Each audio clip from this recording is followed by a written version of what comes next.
Welcome to Dwarven Forge Live. This is On the Anvil, episode 184. This is the show where we take you behind the scenes here at Dwarven Forge. We show you what we're working on. We show you some of the challenges we're facing. We show you a glimpse of the future. This is the show where you get to interact with us live. We want to hear your feedback. We want to hear your comments. We want to hear your jokes. We want to hear your ideas. We want to see you in the comments. This is the show where we never have a script. We will often veer off topic, and once in a blue moon we will have technical issues. But mostly, this is the show where we spend the next 2 hours enjoying frosty beverages, forgot to get them, and talking terrain with you, our wonderful community. Welcome, welcome, welcome, welcome, welcome. What's going on, Chris? Very little. We were talking about Age of Sigmar up until it started, and then we had literally 10 seconds up. Yeah, we had to quickly stop. I was talking about just how bad it feels to play Skaven a lot of the time. Yeah, we're gonna give away a $50 Dwarven Forge gift card roughly an hour in. We are mostly going to be focusing on Caverns Reforged, as that is the campaign that is currently going on. Largely a focus on the elevation pieces, because there's a bit of a focus on them, especially if you're going into ice. A lot of the new ice stuff this campaign is elevation pieces. With and that, it's and the with most complicated. It's complicated, and a lot of it's been like harder to get with the reconfiguration of the cave cliffs. We thought it would just be nice to just take all of those elevation pieces, show you how they work together, make it easier to understand, because they're complicated. So that's the main focus tonight. It's true. And we'd love to see you in the comments, right? We love, the reason we do this show is we like to hear what you're thinking. If you are new, you're welcome to lurk, but also you're welcome to hop in. We love hearing everybody's perspective. Just be nice, because we got an awesome community here. Let's keep it that way.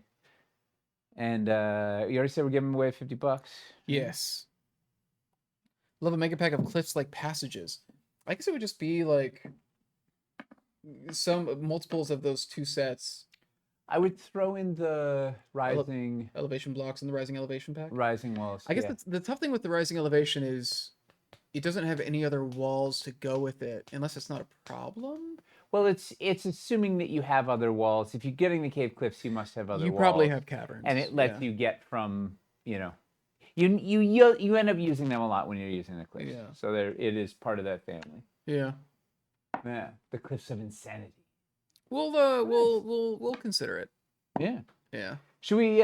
We don't really have news, right? Or we have a one item, not a full news segment. Yeah. The only news is the only news is still tied to the campaign. The great dwarven build off, whatever we're calling it, ends on Monday, on June 1st. So if you haven't entered that yet, now's the chance to do so. You can build anything up to a 12 by 24 inch build, just like it. 1 by 2 foot. And as long as it primarily features our cavern terrain, you are eligible. There's several categories you can win a gift card in, including a $100 grand prize. Yeah. And you don't have to have a giant collection to do it. Like you can, and it doesn't have to be fully 12 by 24. It could be smaller. Yeah. A core set gives you a core set and a couple extra sets gives you enough coverage to do something. And you can use third-party minis. You can use some other people's stuff mixed in if you want, and all that. It just needs to be primarily our caverns. Oh. Any inside scoop on the scoring? Need all the help I can get. Only Marvin could really help you with anything. You got to watch out for the German judge. Pretty tough. Tough. Tough marks. Yeah, it's a 1 by 2 this time. Instead of being limited to a 12 by 12, it is a 12 by 24. So you can get a little more expansive if you like. Yeah. Try smiling more, Spoonman. Honestly, the swimsuit phase of the competition is the. That's really where it separates the line. Yeah, really separates the wheat from the chaff. Yeah. Yeah, to underdo an elevated build. I was curious, will the Perilous Frontiers clear ice pieces fit as a cover or a clear reveal to the depths below? I guess, like, are they going to be translucent enough that you can put them over a hole and see through to what's beneath them? I don't know if we know that yet.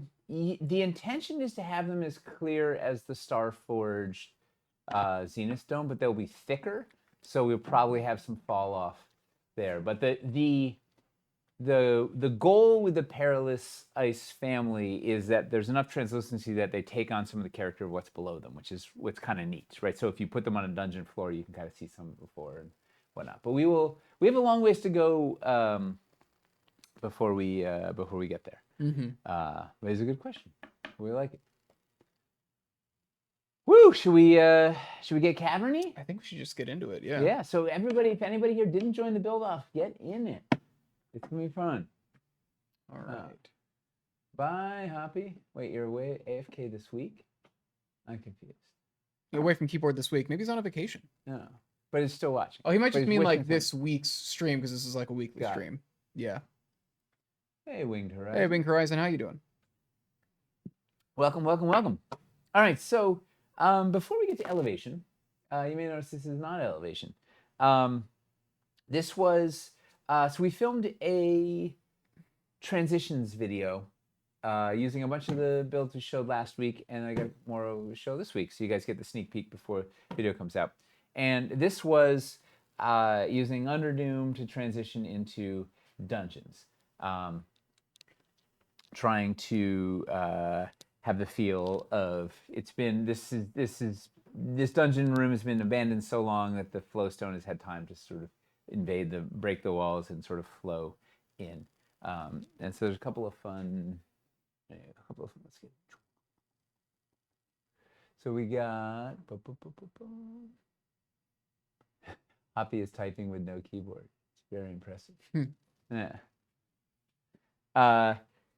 So we just write banks over floors using some of the ruin bits to have it feel like it's creeping in.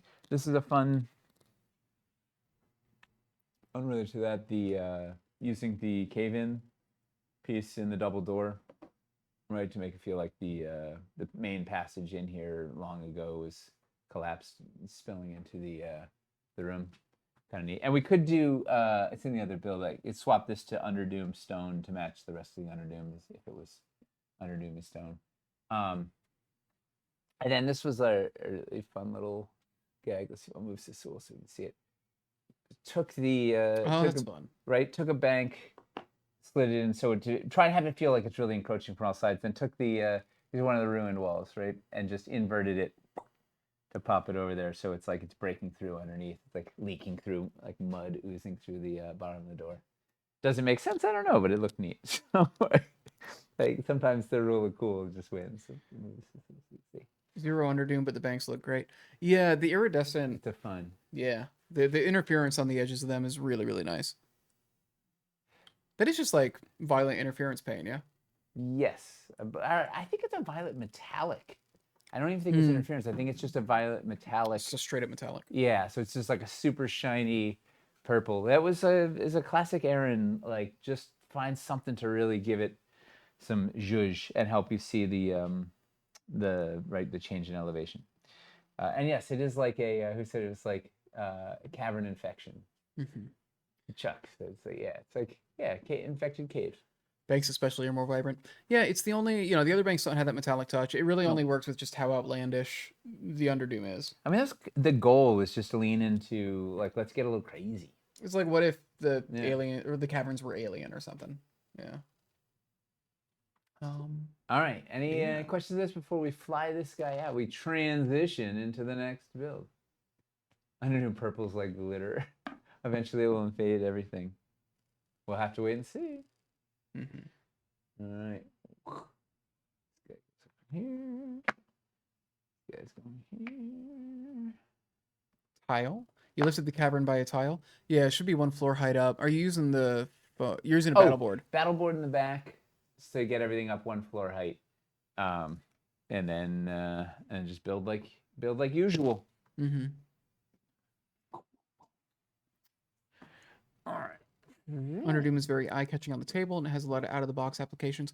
Yeah. Yeah, like it doesn't need to just be the Underdark. It can be underwater. Yeah, it can be underwater. It can be, again, like some kind of alien planet or environment. Feywild. It can be just some, almost like Sinister. It can just be like there is some sort of incredibly permeating, like foul magic. There's a weird magical zone in your cave. Yeah. Yeah, can represent a lot. The main thing is just you look at it and you're like, this is unnatural in some fashion. No, this is not. We're not in a standard old rock cave. No, sir. No siree, Bob. Let me turn these lights on. All right. Oh, that's fun. Yeah, this is. I was doing. It was it was really fun doing a series of these just small example builds, like just trying to conjure a little story in a small space. So let's see if I can get. Is this in a lower resolution? That oh, hang on a second. I know what it is. What's the? Oh, is it on Photo instead of video? No.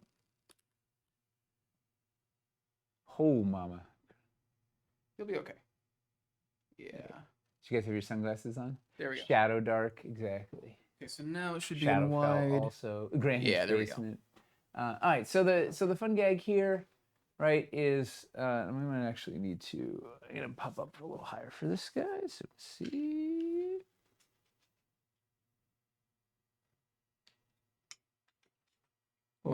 You'll actually cut away a bit while he All right, lifts get it up. back. All right. Yeah. All right. So, actually, maybe I need to slide the head forward. There you go. So the fun gag here is using the dungeon ledges to break your way down into the ice below. Right. So the floor is broken off from top below, and there's this section designed to pop off. So then once they drop in, you can follow. Oh boy, that is bright. Just kick up the F. Yeah. Oops. It's a lot of cutting the terrain tray. No cutting, just 4x8s. No, it's just 4x8s. Another reason why the 4x8s are actually And then you can come useful on out. compared to 12x12s in some situations. Oops. So you do that fun gag. Yeah. Ruined terrain trays. Yeah, it's a 4x8, a 4x8, a 4x8, and another 4x8, leaving a 4x hole in the center. So you can do a fun little breakaway. And I guess you could leave that there, although no, it's not going to stay up. But you get the idea. Oh. Using our ledges to get down. No biscuits. No biscuits in the dungeon pieces. Just terrain trays. All right, it's each chunk is on its terrain. I can show you in the slide. Terrain trays and stilts. Definitely use this gimmick in the future. Right. Yeah, you could Terrain totally. trays and stilts, just holding it all up, leave this thing and go. And then these are just literally just held on by gravity, right? They're just popped on top. You'd have it just be like something burrowed underneath the temple and then exploded up, and then caved it they've got in. players have to go investigate where did it come from, and maybe this is like the Arctic and the station like in the thing, and they've got like it's built on Arctic ground, so when they burrow down, it's in the thing. The thing, but it's medieval fantasy. Yeah. Yeah. Yeah. So, be fun. Oh wait! Before I take it away,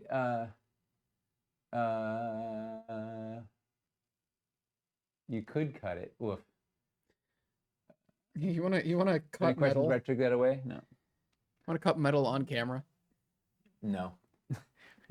On audio? I like to live on the edge, but that might be too far on the edge. All right, kill cam for a sec as I'll fly this. All right. And the goal of these builds was just to show, like, try and illustrate some of the ways that you can transition, right? You don't necessarily need specialty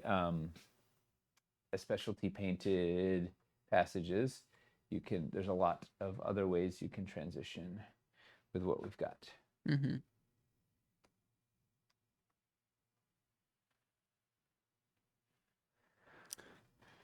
Is that gonna work? Probably. Yeah. I think it's gonna be a little closed off to camera No, I think we'll from that angle exactly. Oh, I see. Okay. Yeah, we got a plan. I'm gonna have to rotate the whole table 180 at some point, but This one is hard to. This one needed 2 cameras to really illustrate correctly.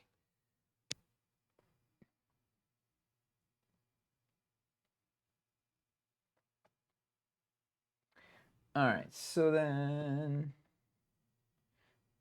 Boop. All right, so this guy. And I might have to sneak over here. So this was transitioning from what is this, wilderness? Oh, where are we here? The forest and the mountains into you can see it back there, into caverns back yonder. So I'll rotate it around the other side for a second to see. But it's doing the same gag with the banks, but we're going forest banks down to caverns rather than like caverns banks down to something else. So it's just all basic wilderness build out here, then transitioning in to caverns on this side. Let me spin it around so we can see.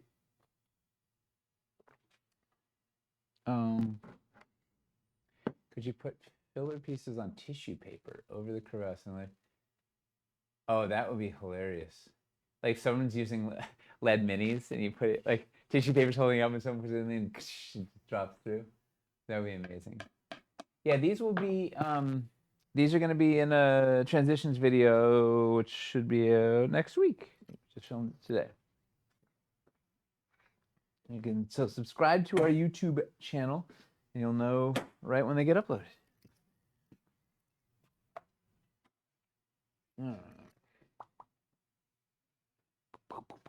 You're getting a pretty decent boost today.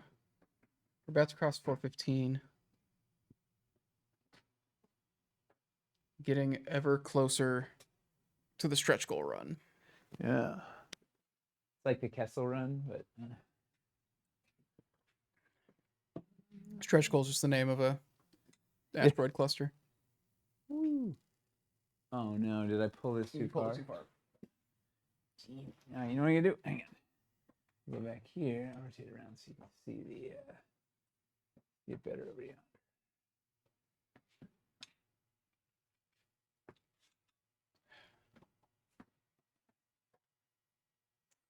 See, we never have any self-inflicted technical difficulties. Okay, there we go. All right, so then it's I had some wildlands floors into wildlands banks just spilling into the cavern to then transition us into the caves. The upper, it's these are the natural bridge pieces of.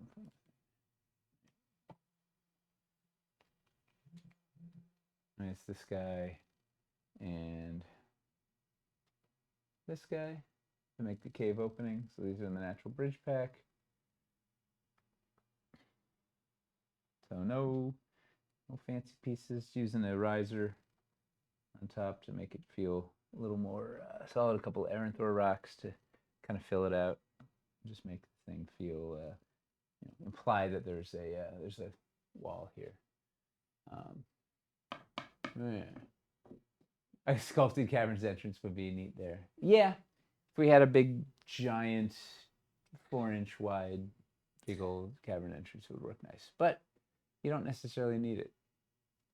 Hey, Rabbit's here. Yeah, MG Alexander, the part of the video is to show Rat, right? Like there's a bunch of ways you can use banks. You don't just have to use them for negative space. Inspire you in some of the ways you can do some transitions.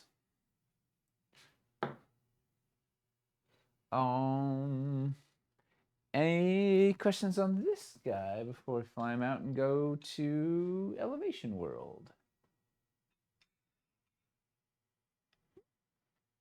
Doesn't seem like any questions. Just seems Yeah. seems pretty straightforward, but small banks seem handier now. Small banks let you do more precise, kind of complex shapes. If you're doing like a large build though, like the large banks just get you so much coverage, so much Big faster. banks are faster. Yeah. And allow, like particularly curves, you can have a curvier curve with large banks, but small banks just give you the versatility. Mm-hmm. It's like you kind of want both in your arsenal, but if you had to just have one, small banks get you more versatility. For sure. Hot toddies. Is that what's in a hot toddy? It's like honey and Yeah. brandy or something. I don't think it's. Is it brandy? Hang on. I don't know. Whiskey. Whiskey Whiskey, and hot water, honey, and lemon juice. uh, My big experience with hot toddy was back when I did really bad non-licensed children's musical theater. wait. Really bad non-licensed children's musical theater. Okay, Yeah, it was that's a good string of adjectives. yeah, It's the like, company was done by a 70-year-old woman who hated children.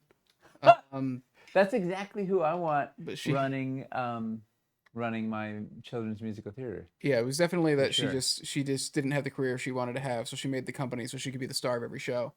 And yeah, Oh. we were doing Pinocchio at one point, and she loved improvising this line about how she was gonna go have a hot toddy, and But it's like wait, this it's is not improv if she keeps doing it over and over again. yeah, but it wasn't in the script. Uh, Got it. and you know, and we never got the license to do any of these shows or use any of the copyrighted music Oh. that was in there. But she yeah, she said that line every time in front of audiences that ranged from kindergarten to third grade. You Amazing. know, none of them are gonna know what a hot toddy is. Got a real laugh every time. She just killed it. It's just real, Oh, we never got just laughs. crickets. It was bad. It was a Kids didn't want to be there. bad, bad company. Bad way to spend my life. What were you acting? Yes. Who were you in Pinocchio? Were you Pinocchio? Were you Geppetto? Who did I end up being in Were you Pinocchio? who was the leader of the Bad Kids? Wasn't there like a I cannot remember. I don't think I might have been Jiminy Cricket. It's been a long time. Jiminy Cricket? I might have Amazing. been. I think I was. Yeah. Amazing. It was like a Did cast. We had like a cast of like 5 people that had to be like everything. everything. Did you have like a funny cricket voice? Um, probably. I think I was just doing Jimmy Stewart. You blacked this out of your I memory. was just doing Jimmy It was Stewart. such a- It's been like 13, 14 years at this point. So it's been a minute. It's amazing. I think the thing I remember the most is I can't remember which show it was. There was one. It was some Disney princess knockoff. I was playing, and they were using using the music. It might have been Cinderella, but it was I was playing like the prince in one of them, and I was handed like some songs that were like clearly for a bass, and she was like, "Just sing it lower," and I'm like, "I don't have that voice. Like the note can't be make your voice lower." She's like, "Sing it like John Rake." I'm like, "I'm not John Rake. Like that's I can't. I can't. That's do not it. what I can't I'm. do it. I'm a tenor bordering soprano. That's You can't hand amazing. me. Yeah, Amazing. it was bad, rough, Oh, very rough. hey, Yeah. you got paid though, right? Yeah. Technically, Paid in candy. I don't know. $50 a show was enough for having to get myself out to the Bronx every weekend. I also encountered the Wild Cinderella knockoff. Hamster also. Were you was in it? Hamster? Were you In the same company? did you end up being in this company after I left it? That's so good. I met a couple cool people through it who also didn't stay any longer than I did. Yeah, But yeah, because it's misery. yeah. Well, you know, it was her loss. We lucked out that one. Yeah. All right. All right, so those were our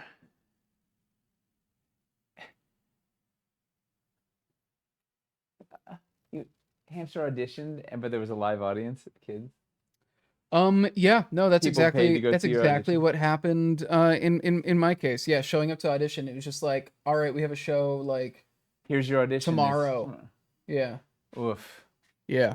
Oof. It was rough. Rough company. Both of like the children's theater companies that I did for a little bit around that time that went around to high schools were train wrecks in different ways. Which is weird because it's supposed to be joy, right? It's supposed to be like the most fun. You know, you're peddling joy. I'm sure there are people who do it that way. I think in both of my cases, it was like you could not find any other place with standards low enough to accept you. Like I think. Oh, I love that. Let's kill this for a second. I'm gonna move right. the. Played the Magic Mirror in a Spanish class production of Snow White. Played the magic. What is it? What is it called? What is Snow White in Spanish? I assume Nievo something Blanco? Blanco. What's that? Is it Nievo or is that rain? I couldn't tell you. I took French. Snow in Spanish. Nieve. Nieve Nieve Blanco. or Blanco Nieve? I couldn't tell you. Uh-oh. There, I lost a wall. All right, so I'm gonna talk a little elevation. Not really. My costume was a sheet and holding a frame in front of me. About what grade was this? I love that. Because that sounds like That's awesome. growing up in Washington in like elementary school. Like every year we had to take part in some kind of pageant about Lewis and Clark, just because we were like at You were the end of the watching- trail and we had Yeah. a man-made lake named after Sacagawea. Amazing. Yeah, Man-made lake. That's a Blanche Neige in français.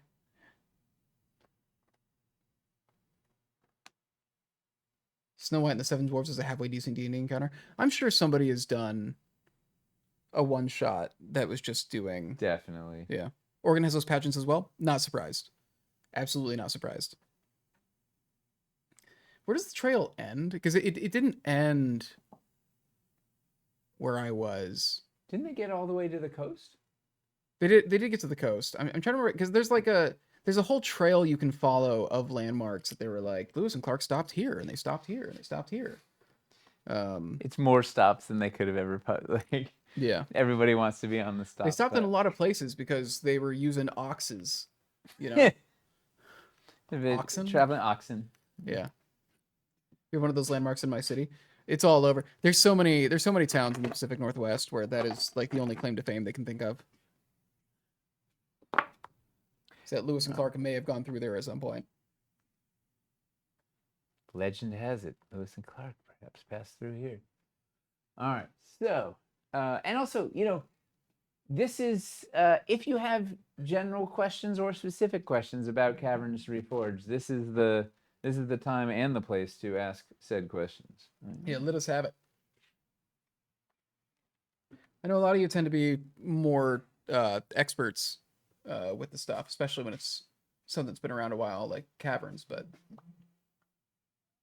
all right, so I made a build to use as a vehicle to start talking about elevation, and then we will take it apart, build something else. I don't know. We'll see where it goes. But it's supposed to be, and that's pretty sick. Yeah. So you've got the natural bridge in there. You've got So Yeah. walk it through. We got. Maybe I should rotate. Maybe I should rotate just a spickle. I gotta do it at the table. having invested heavily in Caverns Part 2. What's the new stuff encompass? Is that like Hot Shots Part 2?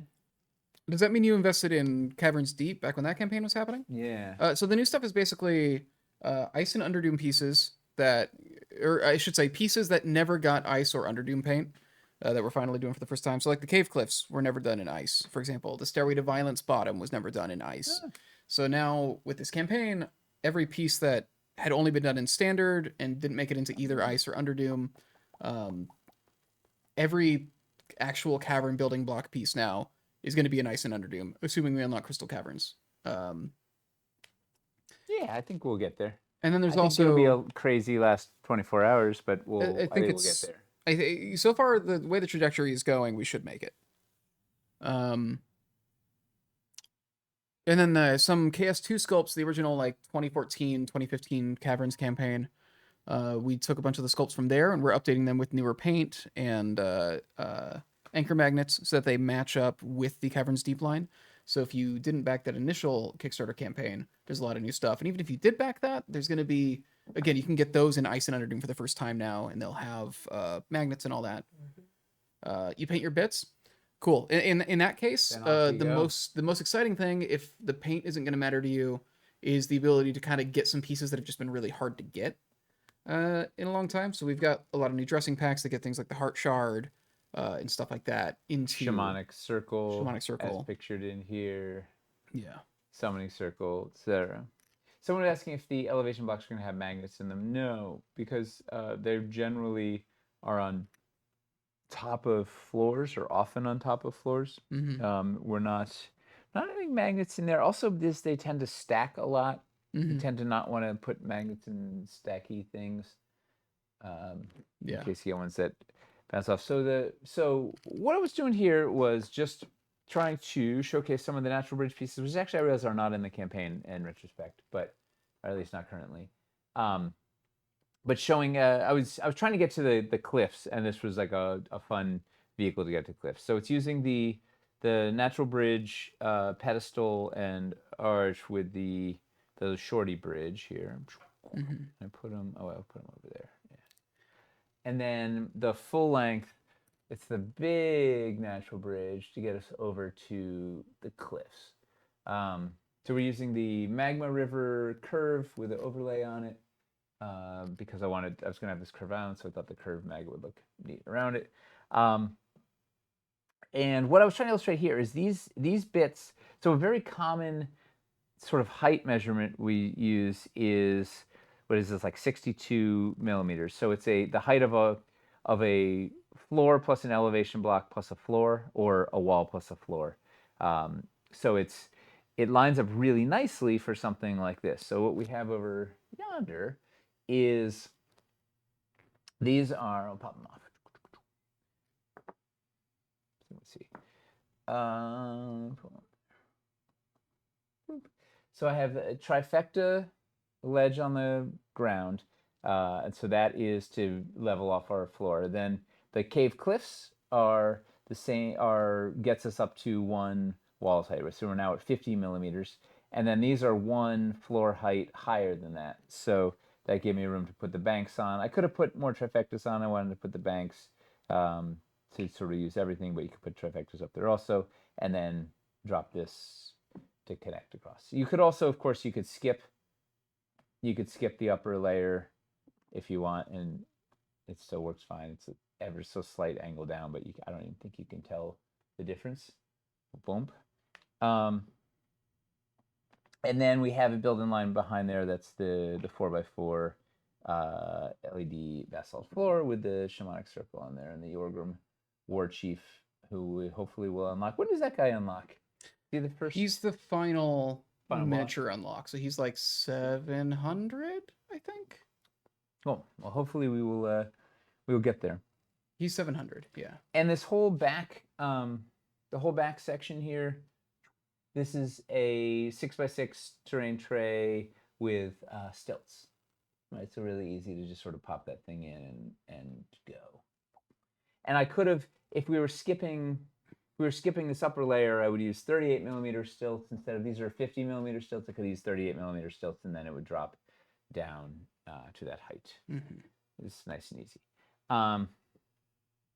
All right, so that was the sort of the driver for these guys, was trying to get everything up to kind of the same height. It's a fun height to work with. It's also the same height as the Stairway to Violence top. Right, the bottom of the Stairway to Violence is the full 50 millimeters. This is the 62 again. So if we put this out like in the lava, you could have the bridge connect off. Let's see, I guess a little. We could come over here to be flat, or we could do some fun gag like this. Like, let's put this guy over here.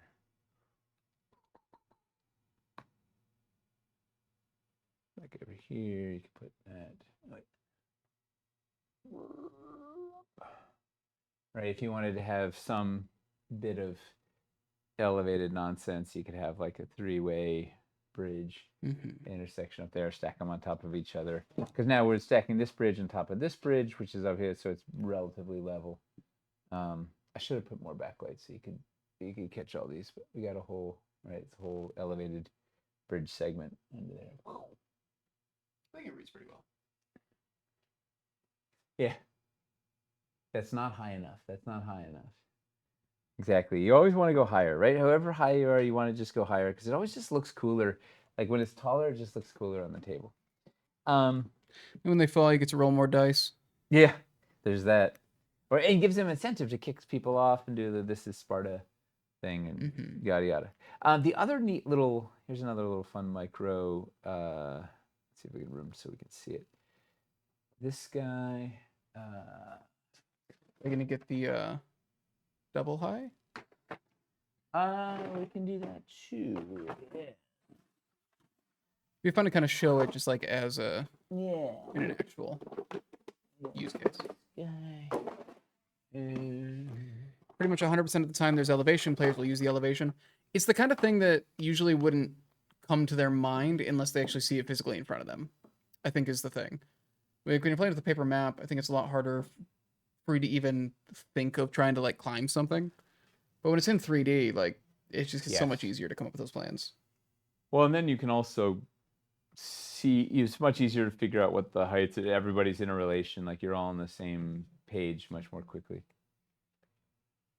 It's a fun bit. Put the big old stalag right up there. Do that. I like these multi crisscrossy bridges. You can put some kind of MacGuffin on the top of the stalactite there and make it like just a very dangerous place for them to have to be. Somebody to go out there to get the, because then getting shoved in any direction is going to be a problem. Repelling blast or an eldritch blast. That's literally what I was thinking of. Yeah. I've been doing that so much in Baldur's Gate. So good.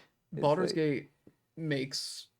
They did a really good job with Baldur's Gate 3 of just making sure there's levels to almost every like battlefield. And it's so fun to just have repelling blasts and just be knocking people off of walkways. What was I going to do as the other fun? Oh, so, all right. So we got this guy. We got those guys. I was going to show. We could do... the fairy ring is going to be too big to fit on top of the stalactites. Yeah. Like they'll definitely extend over the sides. It might sit up there. It might it'll be sit extended. there, but it's going to look wonky. But you could do it. I want to try putting... I was going to use this, the other piece from the natural bridge pack, because this is right. This also goes up to the 62 millimeters, so we could do something fun over here, like have this. I mean, maybe I'm going to pop that. I'm going to pop this off. We made this little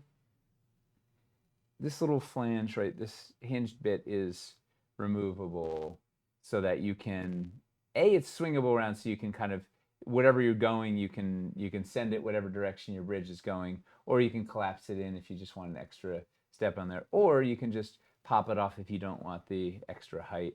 So in this case, I'm actually gonna, whoa, kicking the table. I didn't lock the wheels. I was gonna put this or this. Brass League. I guess the question is, if you got a lot of Caverns Deep stuff, I would check the dressing packs and see if there's anything in there that you weren't able to get, because it depends on like what you mean by like invested heavily. Did you get everything? Yeah, did you get literally everything? And then did you get anything from the first Caverns Kickstarter? Because if not, I would look at the stuff that's in the Caverns Reforged bundle, because that has all of the KS2 pieces that we're updating with anchor magnets and the like. So if you didn't get any of the KS2 stuff, I would look at the Caverns Reforged bundle and see if you want any of the sculpts that are in there. So it just popped the 2x1 cave cliff in there, so it levels out here. Because we're using so many of the same measurements, right? This is the same height as a cave cliff plus a floor, so now it all levels out. Then I put that in there to level out so I could just put the bank back on. And now we have a fun anchor point. Is this going to be long enough? Do I have a bridge? Oh, can we put a bridge? Oh, it's a bridge too far. I have to go out. That's what we did there. I'm using this the stepped floor is a really nice one as a base for bridges. So that I would need to get some banks. Let's get the banks on the floor. Do a little thing. Boop-a-doo.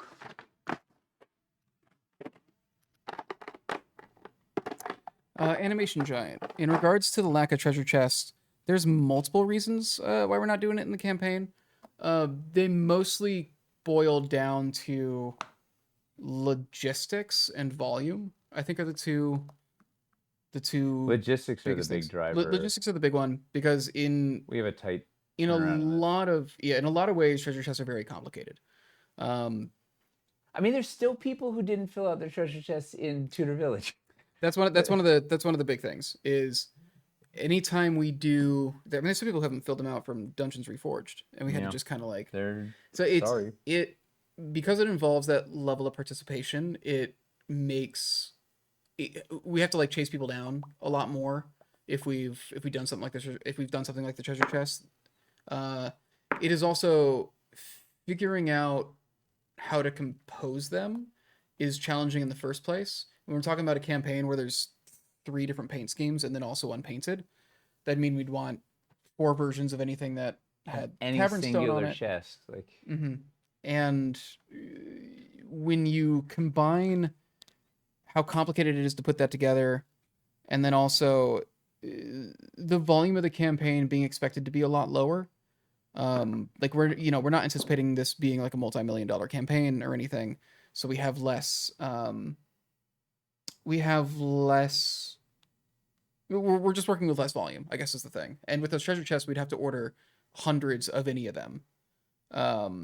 And most likely what we'd end up with is maybe 50 or 60 of most of those treasure chests actually being claimed by people. So it's a thing like it's much easier to do when we're doing a massive new project at a larger scale, and also when we have more time in pre-production to figure out what should be in the treasure chests, and more time in post-production to like because we want to get people to lock in. We want to turn this around fast, right? We want to get these out fast. Yeah. So it's tough.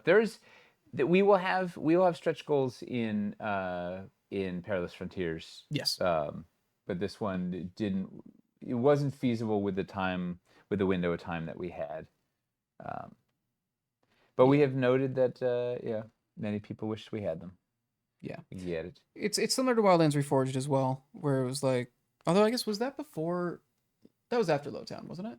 Yeah, it was right after Lowtown. Right after Lowtown. It was like 2 months after Lowtown, 3 months after Lowtown. Right, it was our first time doing GameFound. Yeah. So it was a test run on GameFound. Someone was also asking about the stretch goals in Court Jesters. Stretch goals in KS1 and KS2. The problem with our early Kickstarters were they were not designed for long-term company health, like for web store and sort of sustainable casting runs. And it was also back when we had a much more limited scope of pieces and the like. So we're never going to be able to go back to a model used in KS1 or KS2. And honestly, those were very ad hoc also. They weren't really planned out, and there was all of it. It was just, it was a bit of a free-for-all. Drago says they were fun and mayhem. No, totally. It was exactly, what's that ad thing where the guy is like the mayhem? It was like it just causes it was trouble. An insurance commercial. Was it like that. It's like that guy. It's just like he's just flipping. Just pieces are just flying out of the piece cannon every which way. And it was that. Yeah. Proof of what they're saying is all the unsold chest stretch goals caches totally. you see in the web store. Yeah, and those were all for campaigns where we still have stretch goal packs from KS2. Like that was 100 years ago. And that's just like, and so like the thing was, if we had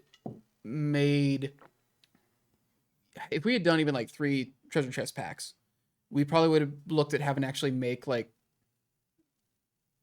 around 15 probably, with like the amount of paint schemes we'd have to cover and everything. And we'd have to order hundreds of each of those. And if the campaign ended up doing like 400,000 or 500,000, and we had like maybe 600 backers, like tops, most of those treasure chests are not being sold, and that's just a bunch of money that we've sunk into inventory that's going to be just sitting around for nothing on a campaign And that we hard to didn't. sell because they're a Yeah. weird combination, and Yeah. in all sorts of off colors, and Yeah.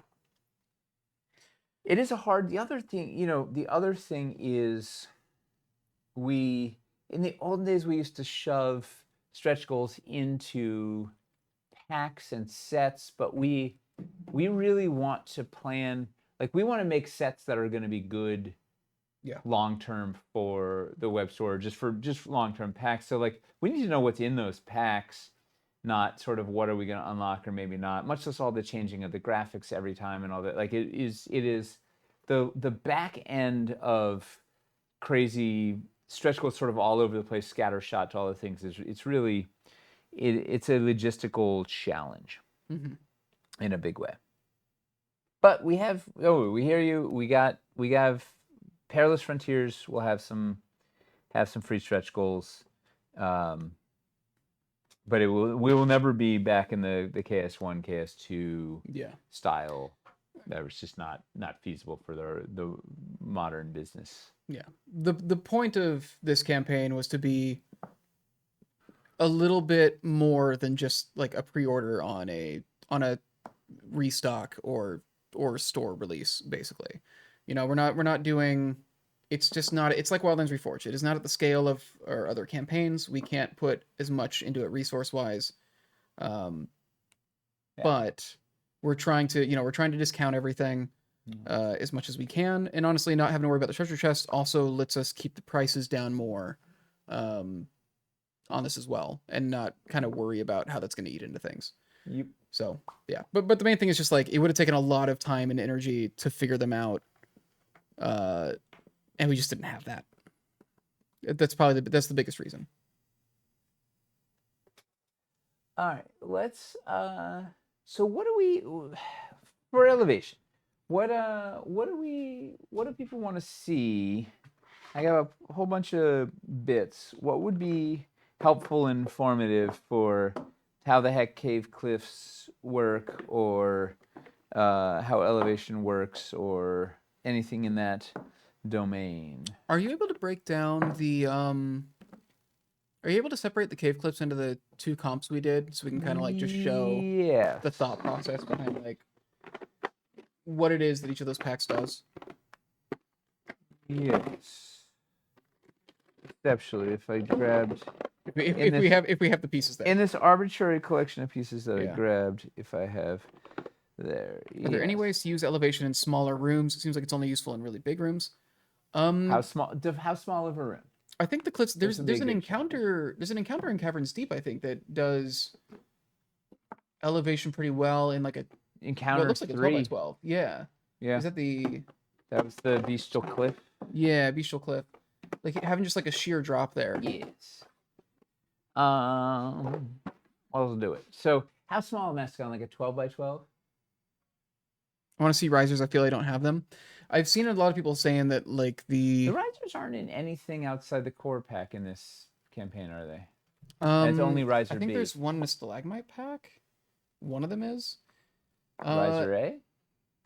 I'm gonna check real quick, but it's like they're in. There's no pack that's like great for getting them. Yeah, they're a good little. I think they're not in the regular core. They're in the mega, I believe. There's one B in the mega. Yeah. And then I think was Keeping the Borderlands 1B? Is that a good number? What else are they in? Oh, Rabbit, you don't have any banks. So I think then they're in. I think they're in that old Caverns Deep floor pack composition too.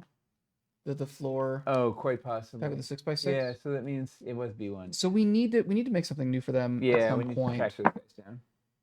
It's just figuring out like what is it just those two pieces on a high multiple, or do we put them like we need to figure out what third thing in there. I don't know what They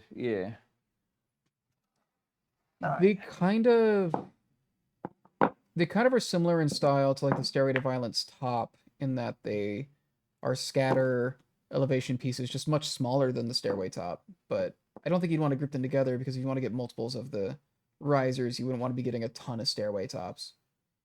That would drive the price up a lot.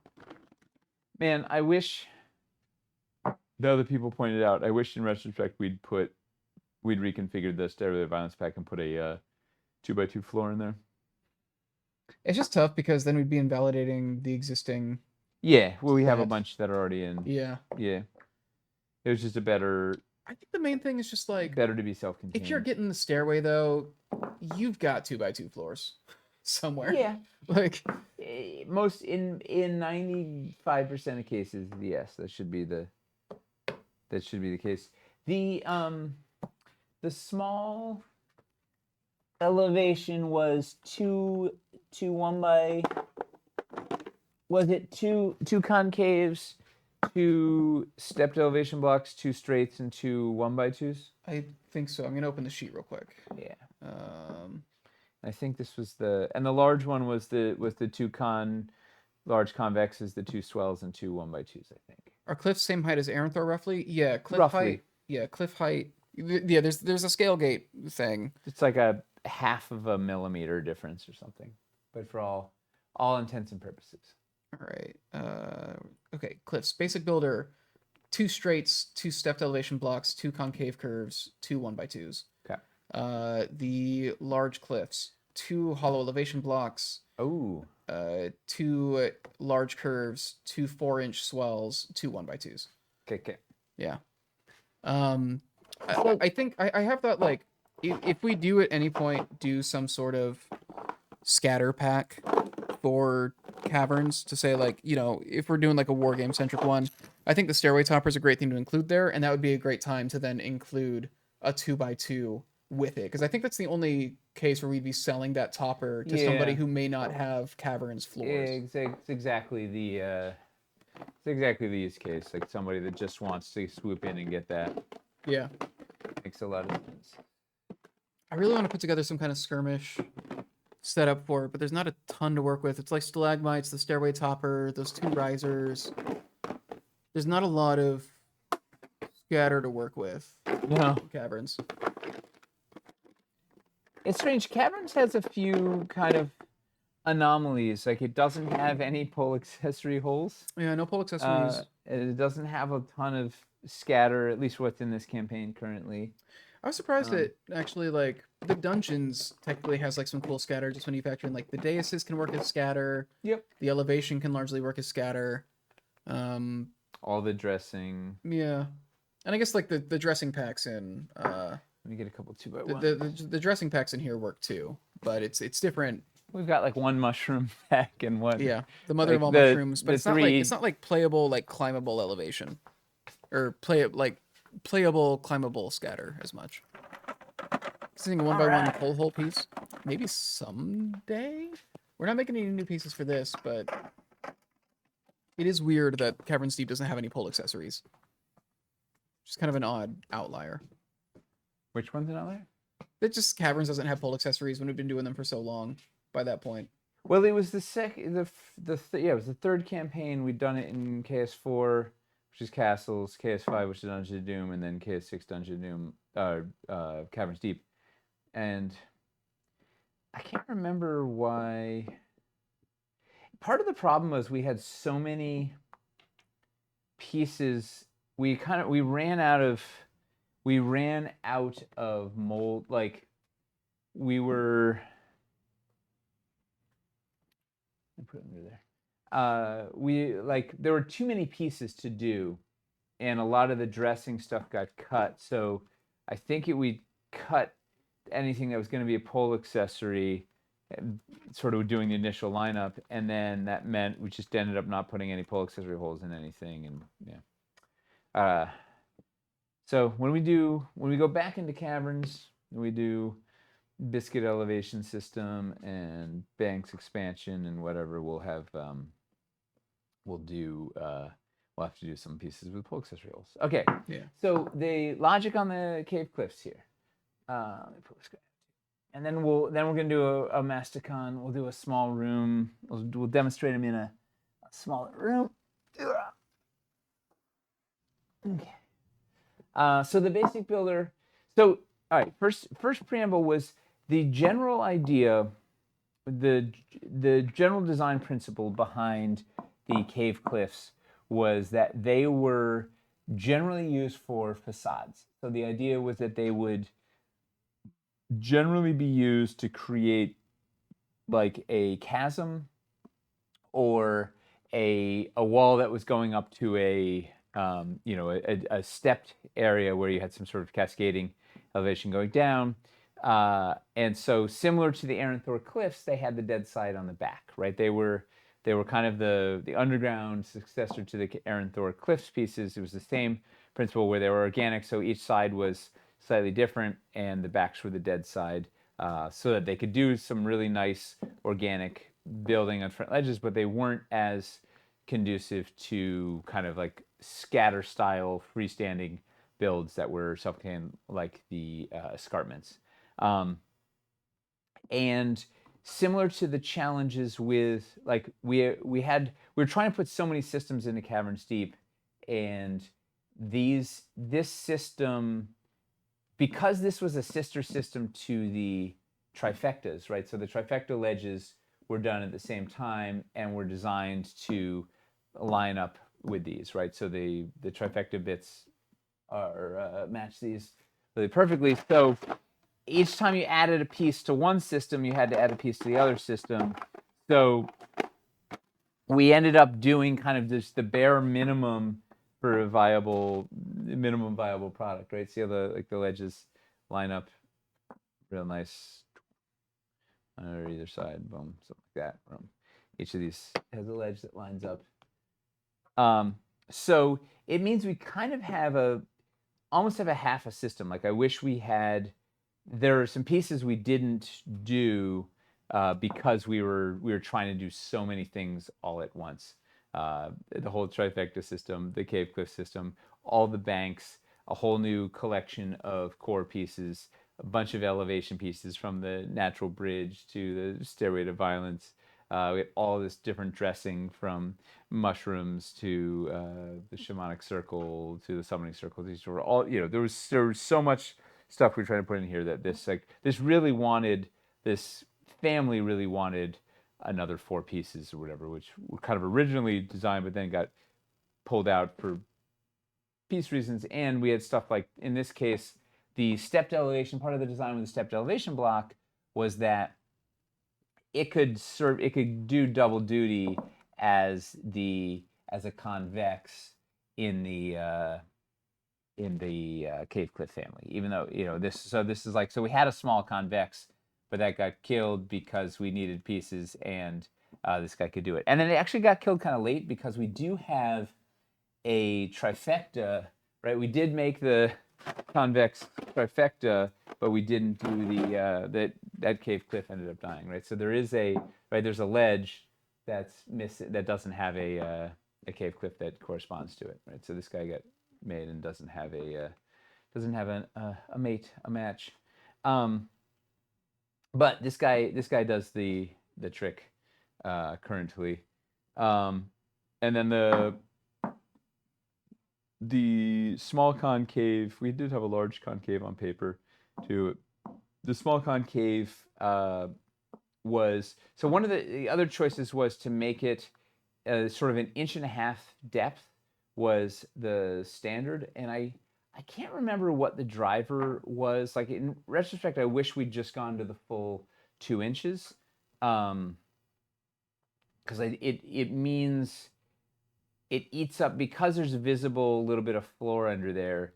It requires kind of visible floors. Like, it's eating up a lot of floors versus if it was 2 inches, you could kind of get away with it, hiding anything under there or whatnot. So it is 1.5 inches. This guy,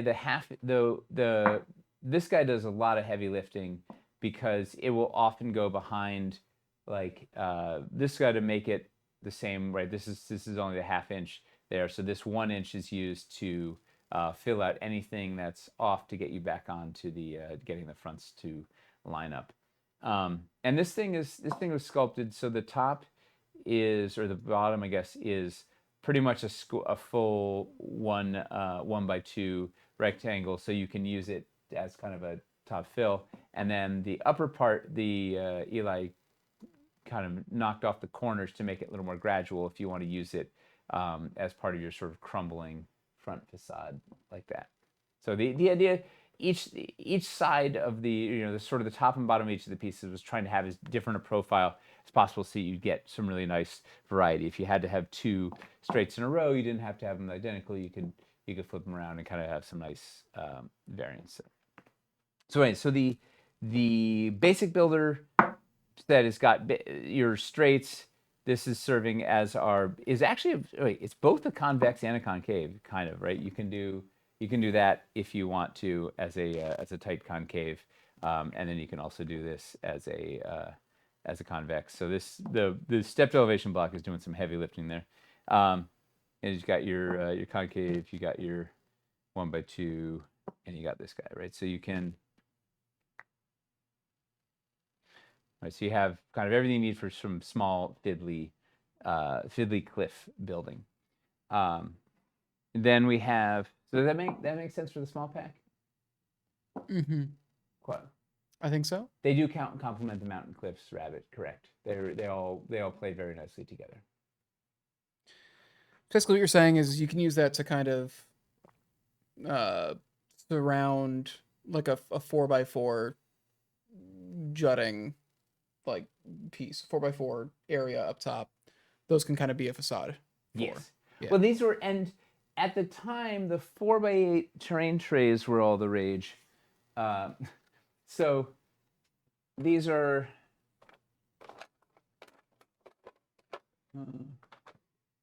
Right, so a lot of this was designed to be really friendly working with the 4x8 terrain trays, right? You would want to use these to kind of build a facade around your 4x8 terrain tray.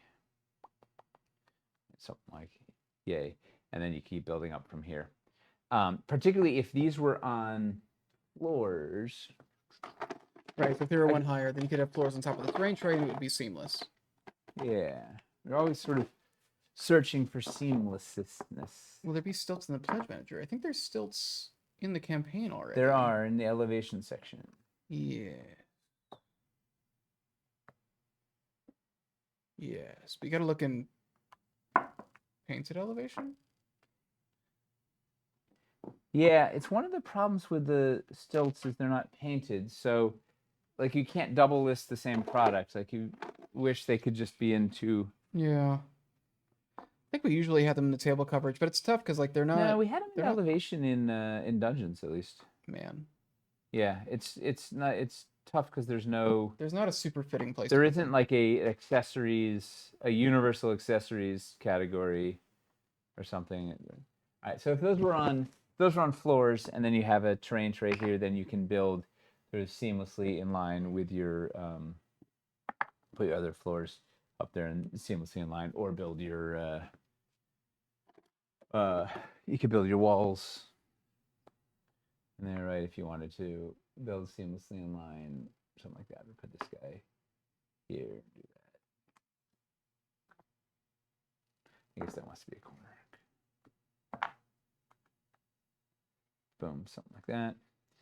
Right. So generally, this was the general use case that these were we assume people would be doing, was this kind of a thing where you raised area using a terrain tray and then you build around it using the cliffs, which creates some elevation on a pretty small footprint.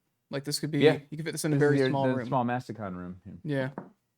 And then the large. So we'll come back to these guys in a sec. So then the large. I should also get the giveaway going. Yeah. What's our secret word? I was thinking like left swell, all one word. Or is it the right swell that we didn't make? For the walls? Yeah. It was it's sculpted too. Yeah.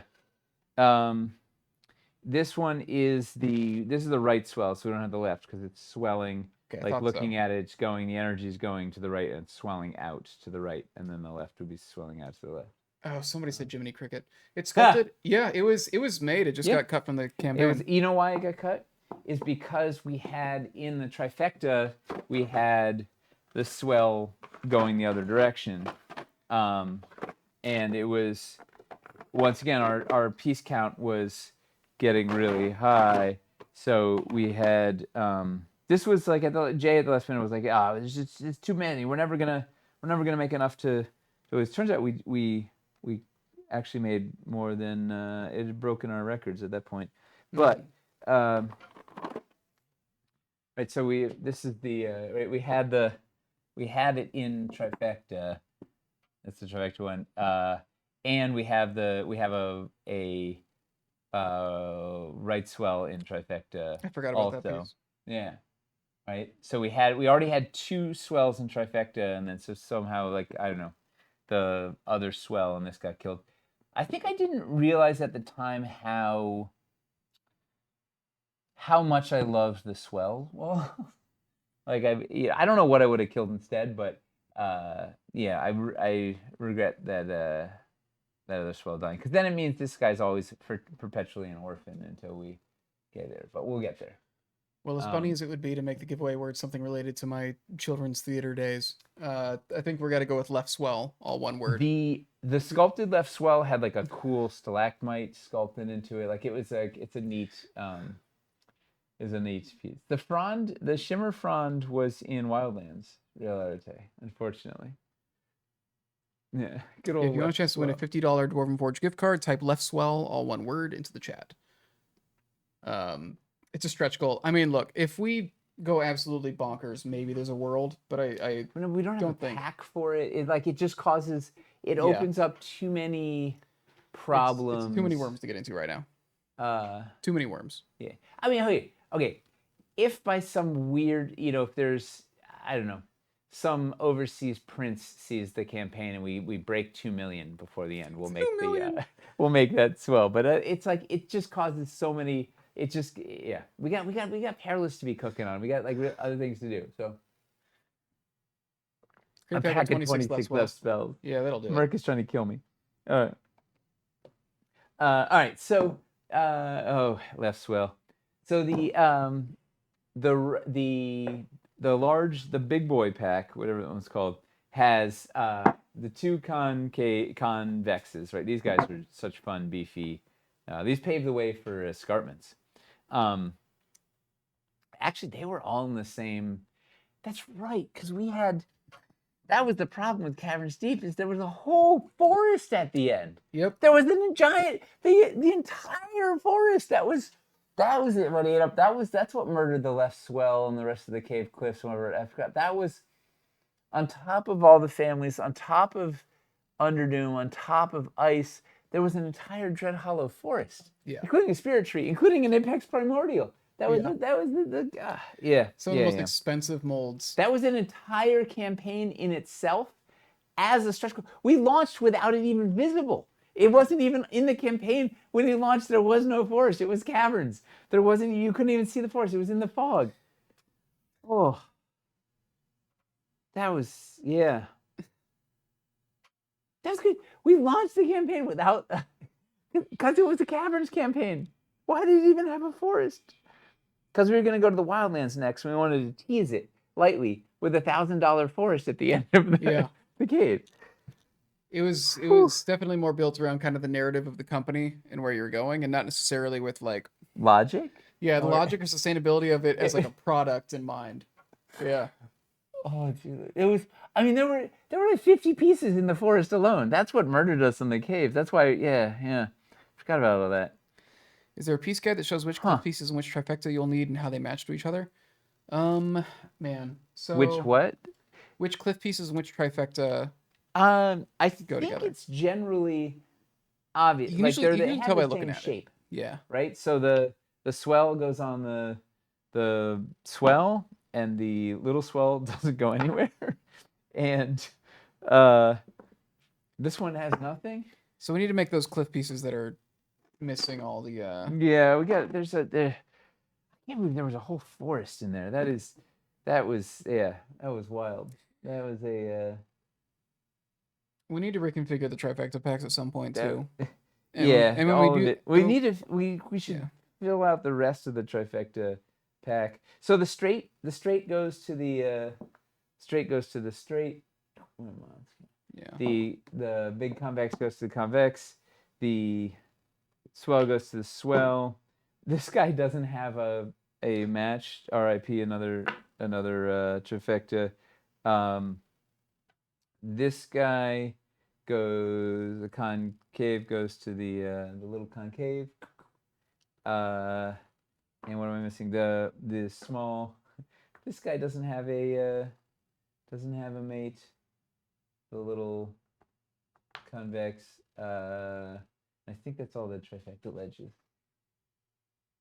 Straight, yeah. Oh, man, we revealed the Dread Hollow Forest live at Gen Con because we also went to Gen Con in the middle of that campaign. Erin was painting the prototypes like all night. She did like an all-nighter in the house. We'd rented a house. This was like pre-Airbnb, and she was like painting all because we just finished casting the trees. She was painting all the trees for the Dread Hollow Forest so we could do a 9 a.m. Live play to reveal it, which was nuts. And that was when Matt Mercer and Liam flew in that morning and came right from the airport to the game. We're all like jet lagged and whacked out, like just like losing their minds. And that was a different era. So the big pack back on Target. I forgot we had a whole Dread Hollow Forest in Caverns Deep. This is why anytime there's a problem in the Caverns thing, it's because we've made a forest. But that forest got us to Wildlands, so we got there. So we got two of these. In here, same double-sided deck, real nice.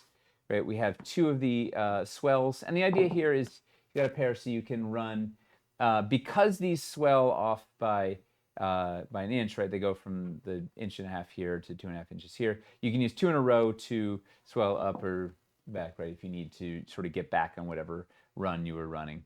And we have the 2 hollow elevation blocks in here because they fit really nicely behind these if you need to fill these out and make a big solid platform. And then we have the 2 1x2s. There we go. The 2 1x2s here because these will help you get these guys if you want to get back to onto the grid or onto the if you're trying to deal with your 1-inch offset, you can use these to absorb your 1-inch offset, something like this. Maybe we put that there. Yeah, so we didn't split up the sets for just arbitrary reasons. We thought they functioned better this way, and like I think the most important thing is, as he was saying, like these need more pieces eventually, and breaking them down into these smaller packs is going to make it easier to expand in the future. Yeah. Maybe we'll throw a forest in while we're at it. Yeah, why not? We'll make a cliff that has a tree stump on it. Yeah, because that worked out really well too. Yeah, we learned a lot. You know what? Here's the thing, though. Be grateful that we did that forest first because we learned an enormous amount from that forest. So that Wildlands was better because of it, because we got to kind of test run it. And then we said, hey, put teardrop holes in all the floors because that'll improve them. All right, so those are the 2 packs. Let's do a small Merc room. So do we want to have negative space or no negative space in this room? First person respond gets to call it. Do we want negative space or no negative space? We're gonna do a small room with a cliff. You can do a giveaway in the meantime. Yeah, let's do it. All right. Backwees. Congratulations. Dragos beat Merc by 1 inch. Congrats. Well, Dragos is there for positive space, so. Come on. I prefer a positive space as well. All right, so let's make a thing. Let's do the really simple. The baseline is let's put a little cliff in the back of our room, and then we can get more advanced from there. Right? We're just gonna do some basics, and then we'll escalate. But it's a Merc room, right? It was supposed to be a Masticon room. Oh, Masticon room. Yeah. Now it's a Merc room too. It's it's the people's room.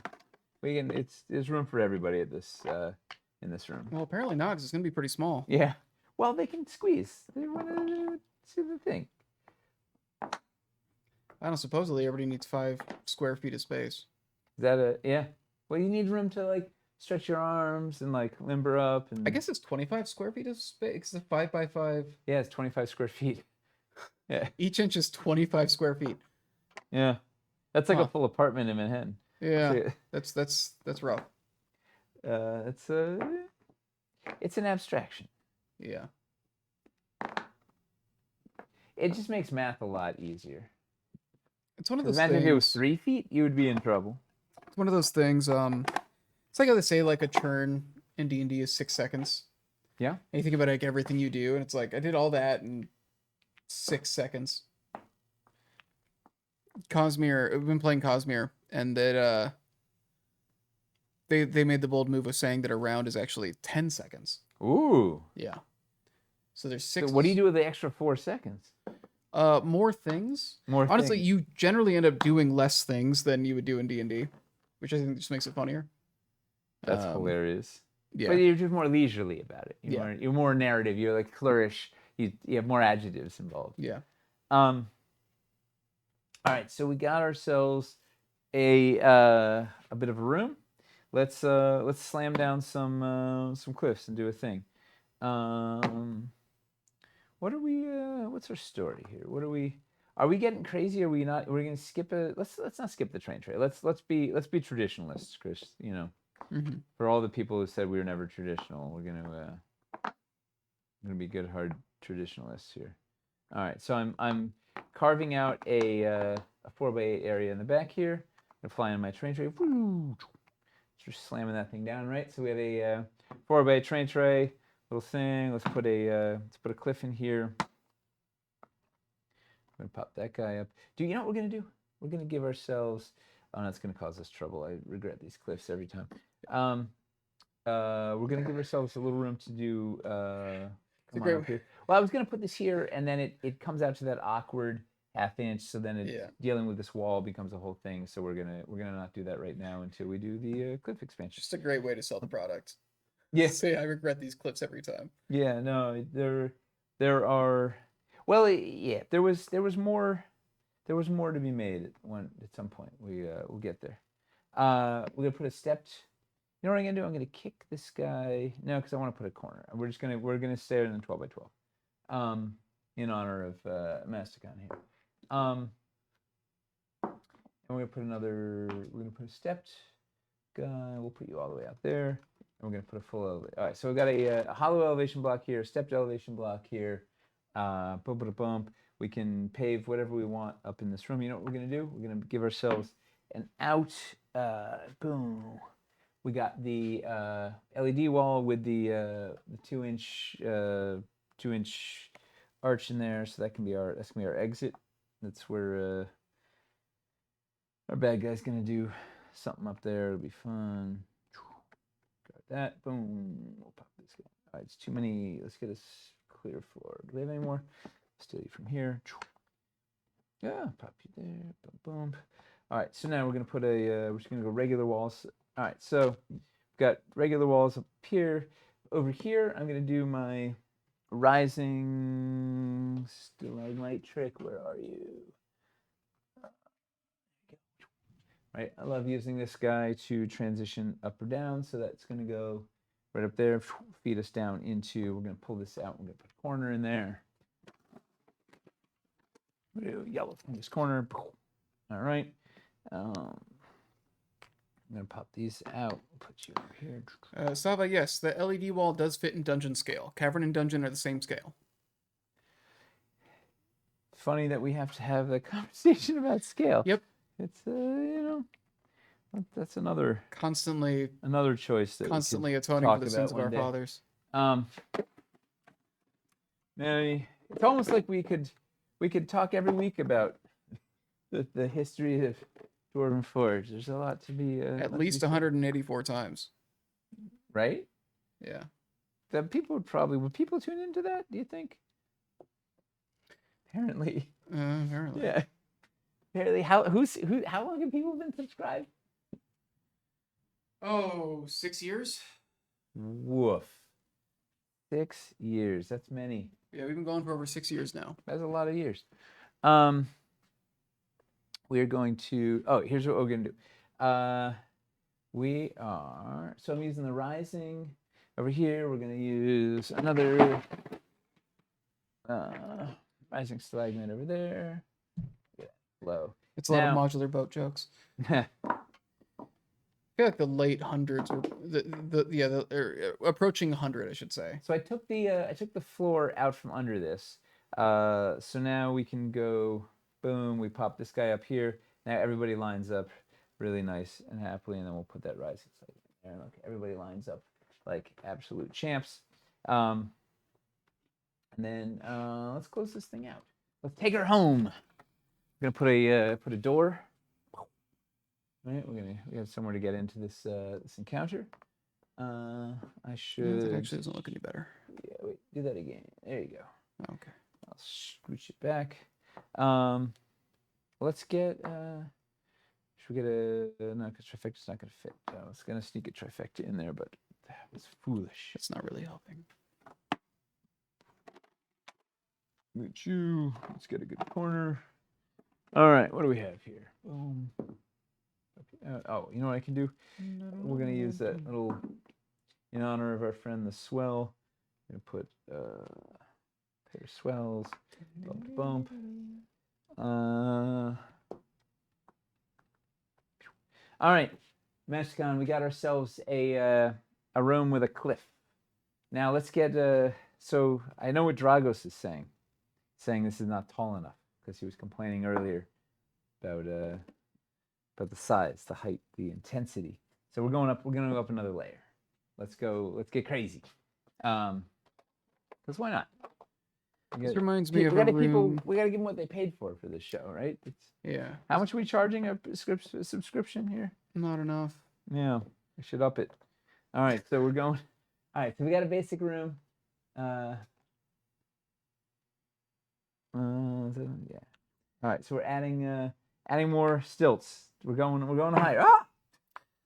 This reminds me of a room in Lost Mine, really early on, that kind of waterfall cave, very early in the adventure, where all the goblins go after they do some like murdering. Abduct Sildar Hallwinter or whatever. There's the room where they have him tied up, and a bunch of the goblins are just like sleeping. After a long day of pillaging, they're like all tuckered out. Yeah, and it's like you enter, and there's like part of it is like up a it's a fairly small cavern, but it's split in half with one of the areas elevated. And I think they're up there.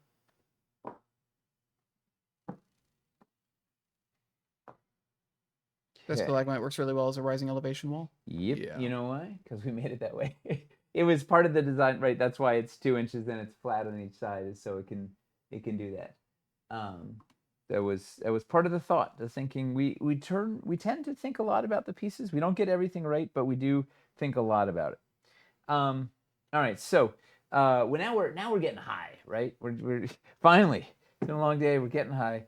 Let's transition up here. So over yonder, what we're gonna do is we're gonna slam an elevation block under here. Boom. Pop this corner up like this. Boom. So that moves pretty well. See, got a little nook under there. I like it. And then we're gonna swap this guy out for a rising. Boom. Ah! Boom. All right, so we got the rising coming up here, boom, boom, boom, feeding into this corner, which is on top of an elevation block. And if we want to, this guy needs a little lift, right? So we're just gonna put a floor down under there, and then pop that back on. Now we got a little bump there, and this feeds up better into this. Also, the floor is kind of just up better, so boom. So this is a nice little place. You could scramble up here if you wanted to. In fact, you know what we'll do? Let's go back to. I'm gonna make it a little easier for the players to scramble up there. We're gonna get a big chunky elevation block, throw in there, and then we're gonna put the stepped one back in there. So right now it's a little more inviting, right? It's a better line. right? So they can bump, bump, bump, bump, bump, bump, bump. It's a little easier to get up there, but it's maybe longer than going straight up if you're that tabaxi or that monk or whatever. All right, and then over here we could, what do we got? We got some options. So let's try. Option one is we're gonna just go from two of the same walls in a row. Let's see what it looks like. We'll throw another elevation block under there, and then we're gonna pop that guy in there. Boom. That's not so killer. And we could boop, boop, pop back up there. All right, so now our front is a little like I hate super sheer bits. So what we're gonna do? I'm gonna pull you out. Put like that rising floor. Yeah. Yeah, we're gonna slide that rising floor under there just to take the kind of edge off a little bit. We'll put this guy, the puddle floor, over there. Boom, like that, right? So we're just kind of breaking that up a little bit. We could throw like a stalagmite in there or something too if we want to like break it up, do something like that. And then boom, we pop that guy back up. All right, so that does that there. We still got a big jump here, but it's okay. You could also, if you were, we could put this here if we were like really annoyed by the flatness of that, but we'll leave it down here for right now. Because once again, we'll give another path. Players could pop their way up there if they want to. And then we could, I was thinking of maybe, let's put one more puddle. Let's put this puddle floor here to kind of just, I'm putting the raised part of the puddle floor there. So it just feels like we're getting a little more hint of stuff before rise up. All right, so now that is a cliff, right? Mm-hmm. That's like a serious, turn that pedestal into the corner. On the rising floor, he's talking about putting the highest part of it more in the corner. You know what? It won't fit because of the. All right, here's okay. Fine. Here's what we're gonna do. All right, just for you, Dragos. It's because of that cliff. 1x2. We'll put a 1x2 floor. Boom. We'll center this guy out. Boom. Pop you over there. Boom. Put the 1x2 back in. Back to. Okay. There you go.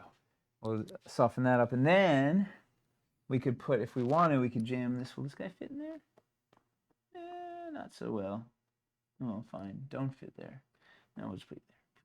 All right. Look at that. That's a serious cliff in a very small. This is a 12x12. Ooh, Stairway to Violence on top. Well, should we go up? Just keep going crazy. I think you can fit it on top, but you can fit the base in. Okay, yeah, that part you can put on top. Look at that. That's kind of wild. That's a cool, right? That is, and that we are on a 12x12. This is a violent encounter. There's going to be someone is getting sent to Sparta from the top here, right? There's a nice long fall. What is that? 4, 5. Yeah, it's 10, 20. It's like you could call it 30 feet. That's a nice bunch of fall damage. You could fit the base in where those two flat floors are on the lower level as well. We could. Should we try it? It'd be a little tight. Well, maybe it'd still work. Let's try it. Let's just probably be tight. That's why we're here, right? We're having fun. Another thing I regret on this base was this, like kicking that thing out. Kicking that out. I should have just made it flat. I was trying to break the box, but it should have just been flat because it's easier to build stuff in line with. Some things are supposed to be boxes. Turns out. Yeah, turns out box was the answer. You could do a little something like that. And then it takes away from the sheerness. It does. If we want to break, we could. Is that 2 cliff packs of both? It's 2 of both of the large pieces. You could do this with one. So it's 1 cliff pack of the large, and then it's all just elevation blocks. I don't have any of the small cliffs in here. It's one pack of the large, and then it's all just small guys. Mm-hmm. Or just elevation blocks, either hollow, stepped, or regular, unleaded. So up at the LED basalt floor in the magic circle. Yeah, we could shove that in too. We could. Probably if you moved it over into like the area that was just all flat instead of over by the yeah. Or we could just put like a thing. Boom. You want like a spiky. Let's put the sharp. You want a. You want what is this the pointy guy? You want to put this guy down here, so that someone you can kick someone off and like impale him on the thing. That is begging for violence. But look at that. This is the Masticon challenge. Is Masticon still here? Masticon, does that work for you? So. Does this get your like? Well, we got some cliffs in a 12 by 12, and that looks like a very dangerous dynamic. And more cowbell, more taller. Do you want to go a third? Do you want to go a third story? How would we even? I mean, yeah. Let's try it. Let's see. Why not? We're here. All right, you're a maniac. All right. We're going up one more. Now.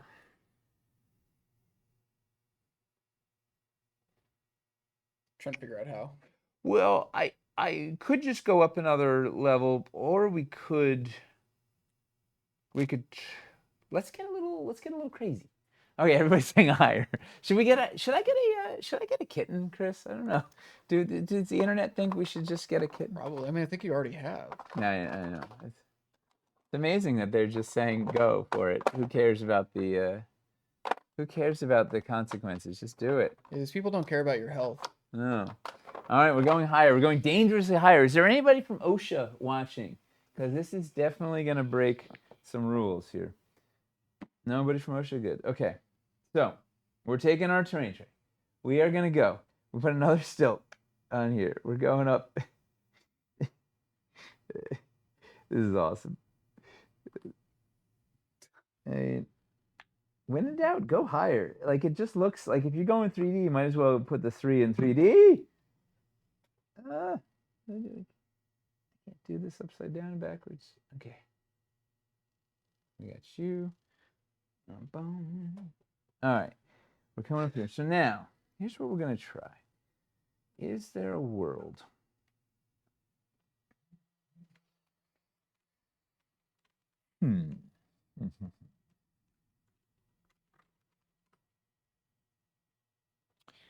I was thinking we could get.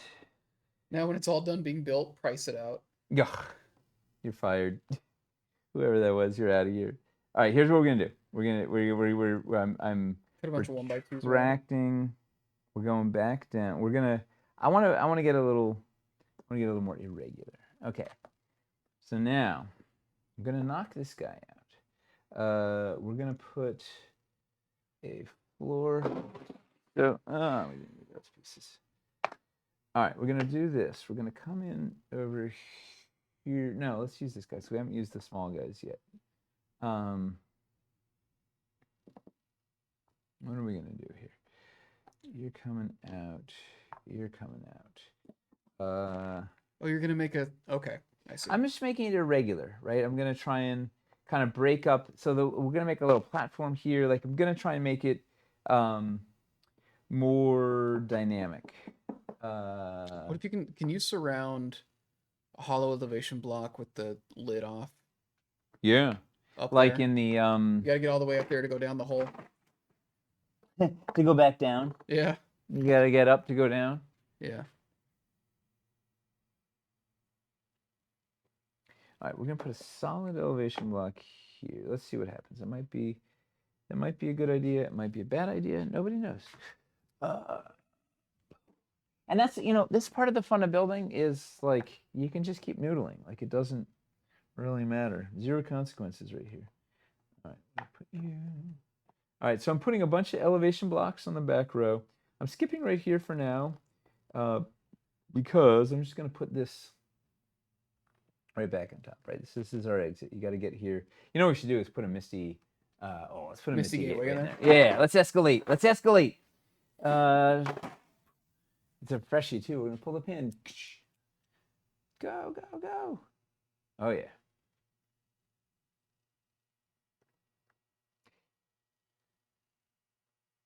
Yeah. Nice. Okay. And then you're gonna be an elevation block, unless maybe you want to be a rising. No, you're going to be an elevation block. We're going to put... The gateway blends into the backdrop. Yeah, I was gonna say, like, honestly, the arch with those lights behind it kind of already looked like a Misty Gateway. It's true. It's true. He's fun. All right, now we do this. We're gonna put you. So now I'm flipping. We're gonna put the swell going the other direction. Because we want to get a little organic, right? We don't want to just have like just boring sheer face. Do that. All right. So now we got something like that. This guy, we want to. Are we gonna do 3 of those in a row? Is that?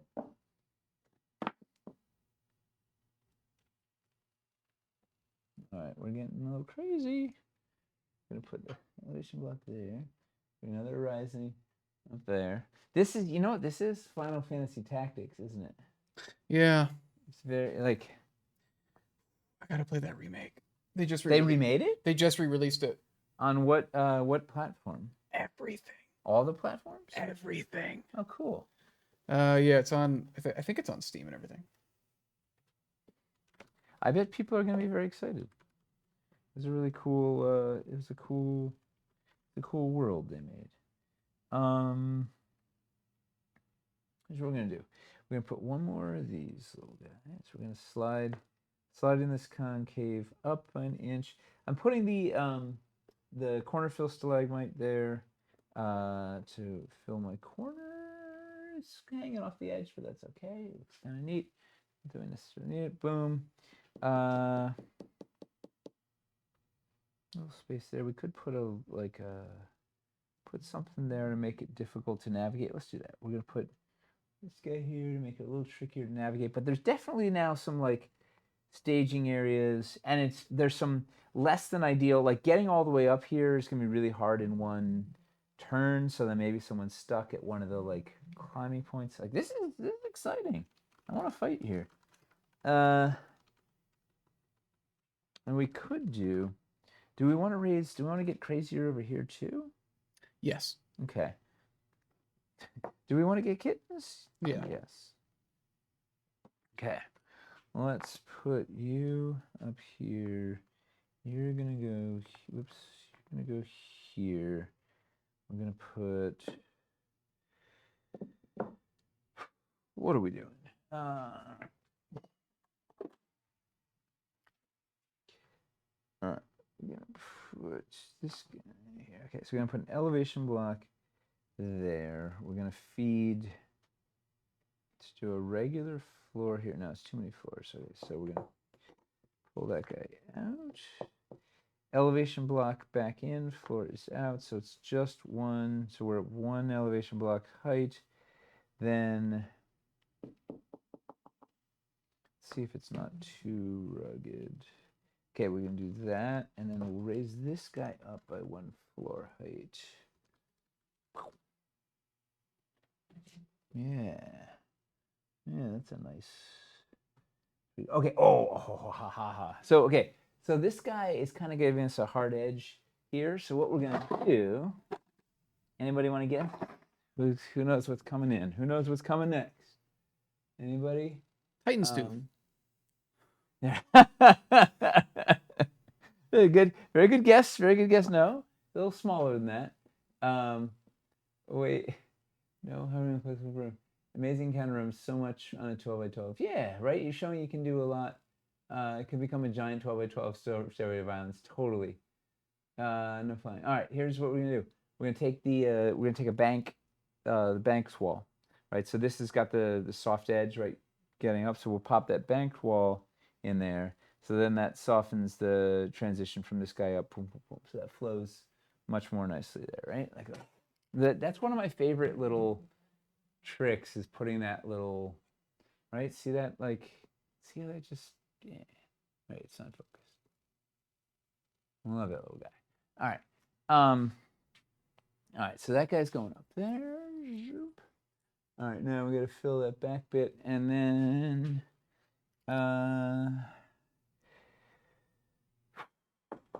Okay, wait. Oh, okay. We're going back to. Okay, wait. We're gonna pop that out. We're gonna pop this out.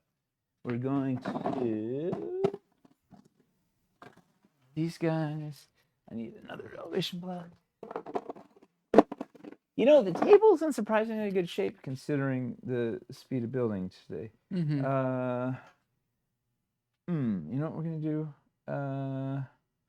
Let's see. I'm gonna take the floor out altogether. Let's see what happens. All right, so I've got 2 elevation blocks under here. Then we're gonna stack. We're gonna take another rising wall and go this direction with the rising wall. Oh, that's much better. That feeds us up there. And then we could, let's see if this is too soon. Could go up one more. Yep, and then this guy's kind of masking our thing. All right, that feels pretty good. Okay, so we have some lines up here. Got some here. We can do a thing here, and then boom, we got to slam this guy back on, right? Because we made like a suspended area for for the Stairway to Violence. That's a cool encounter. That is a really that is nasty. That is a long way up, right? You will die if you fall from here. Now let's see how it all looks in Underdoom. Then transition to a clear, transparent cavern because that's the secret surprise stretch goal. Totally. All right, Masticon, did we hit your thing? Was this your does this give you an idea of what you could do with some cave cliffs in a small space? Right? Like, who doesn't want to fight in that encounter? Mm-hmm. And then I think we want to, just for the sort of the majestic, this guy, we're going to take the door out. I didn't need that door anyway. Oh. So I'm going to cheat ever so slightly, just spickles. Bear with me. We'll put you over yonder. Here, and then we'll put this guy in. So it feels like a more, but I want to come in and have the grand thing, and I do it in ice. Somebody already has to see it in Underdoom. Come on, you guys are. First of all, I don't. All I have in here is standard. Are you not entertained? Come on. All right, now that's a neat. Clear some stuff out. We got a. Okay, I take it back when I said the table is looking good. There's actually a decent amount of stuff here. And then there is some like, we could do some nonsense too. Not that it's necessary. Like you could have some. Have a bridge going out. Yeah, right. We could put like a bridge from there for just no apparent reason, right? Like give it another. So it's just full on parkour silliness. Yeah.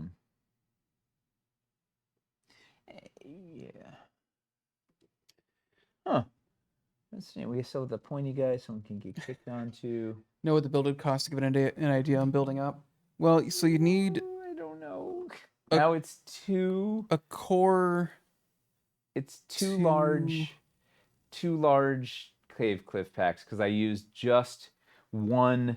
I've got 3 swells instead of 2 because we did this 3rd level, and then you'd need one small, the basic builder cave cliff pack because I have the little concave, and I've got a bunch of the 2x1s in there now. And of course we have an LED wall and a half of a Stairway to Violence and a half of a cave, the bridges and stalagmites pack, and I don't know how many rising walls. You need at least 2 packs of the rising walls because I've used 2 of each side. Huh. And some elevation blocks. I guess you could do the bottomless pit texture patch and then like the whole floor in the top of the Stairway to Violence to make it then be a thing where it's like, and you like jump down into the top of the stairway to go all the way through. Yeah, I mean honestly, it's already black on the inside. So you just put the whole floor there. It's like, oh, this is the right. This is from the dungeon, Dungeons. Right? The little portals. What's whole floor?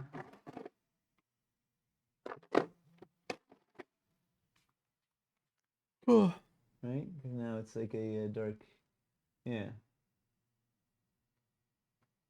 And it just goes all the way through. It goes all the way back down. It's like a water slide. Until you This get is the down into Underdark water slide. Yeah, Hellscape. that's a pretty That's the entrance to the Underdark. that's how you get in. You just dive down there, yeah. I'm gonna move this slightly. Yeah, man. So that's, I mean, it's gonna be 2 rising elevation packs to get 2 cave cliff. 2 cave cliff larges. It is not an efficient use of pieces. Like No. I was just building willy-nilly on demand, so it's like there might be a way to reduce the number of pieces if you were I don't know. There might be a more efficient way to do the pieces if you were doing something else, but and like you don't necessarily need the Misty Gateway in the back or the LED wall or yeah.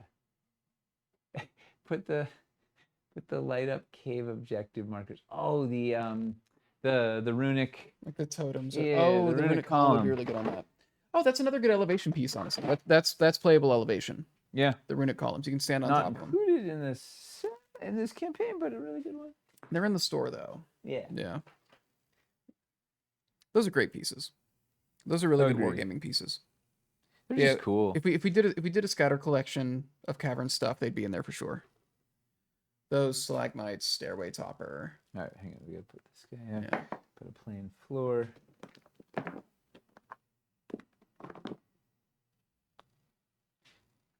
Wait, is it Massacon even still here? I haven't seen him in a bit. I don't think. We did this. We took your challenge and He you might have left. dipped. You're running away, are ya? All right. Oh yeah. Well, look at we'll that. keep his deposit. Keep his deposit. Yeah. His subscription fee to Yeah. Dwarven Forge TV.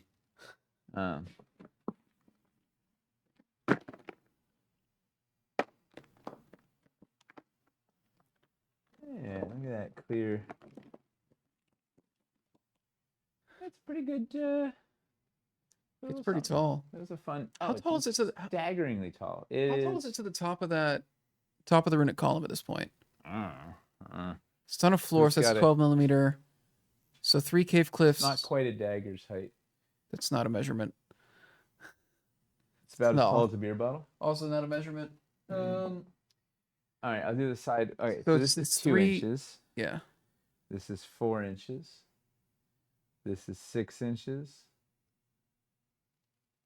This is 8 inches. I think it's 9. It's 9 inches from the floor to the top of the. So it's 9 inches plus a floor's height tall. It's No, because it wasn't to the top of this. I think it's very precise. Yeah, because this is like it's an inch past this, so it's 9 inches. nice. Yeah.